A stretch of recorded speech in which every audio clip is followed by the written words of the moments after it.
Today, I'll show you how to index the gears on your rear derailleur. This is one of those magical things that many casual riders don't really understand.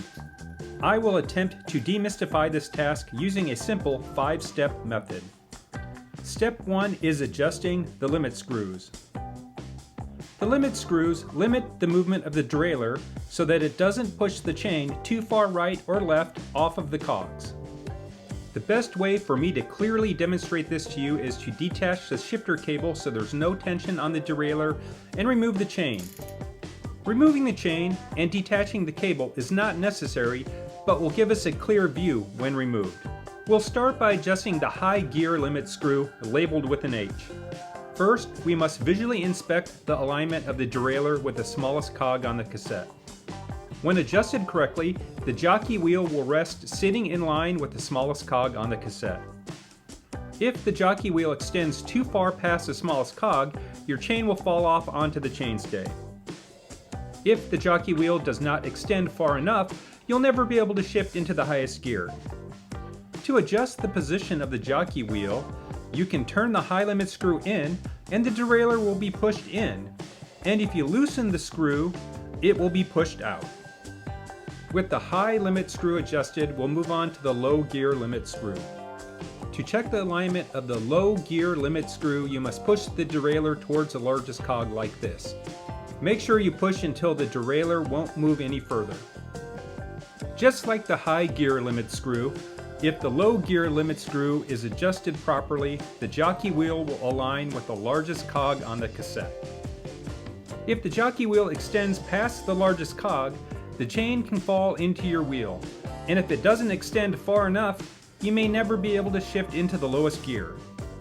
To adjust the position of the jockey wheel, you can turn the low limit screw in and it will push the jockey wheel inward towards the smallest cogs, and if you loosen it, the jockey wheel will move towards the bigger cogs. With the low limit screw set properly, let's move on to the next step. The remaining steps will be completed with the chain installed. The cable will be attached in step 4. Step 2 is to screw the barrel adjuster all of the way in. Step 3 is to make sure your rear shifter is shifted into the highest gear.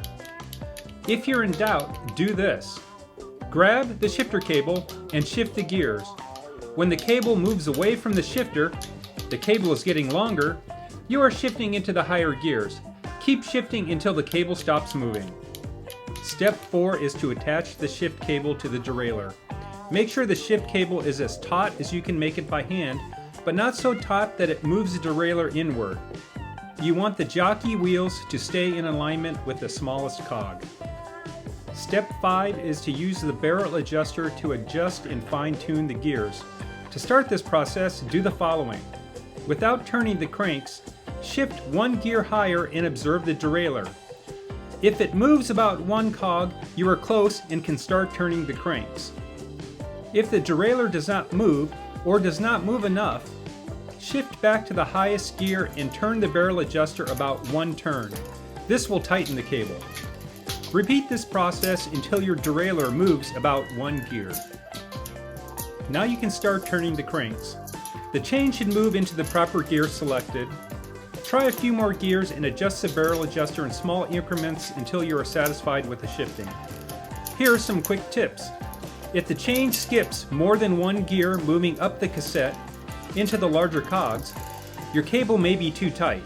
If the chain refuses to jump into the next cog up on the cassette into the larger cogs, your cable may be too loose.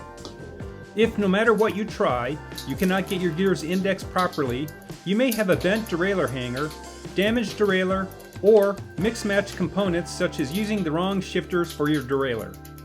Resolving these issues are beyond the scope of this video, and you should consult your local bike shop for guidance and repair. And that's it! If you made it this far, you're my hero. If you enjoyed this video, show that thumbs up button some love.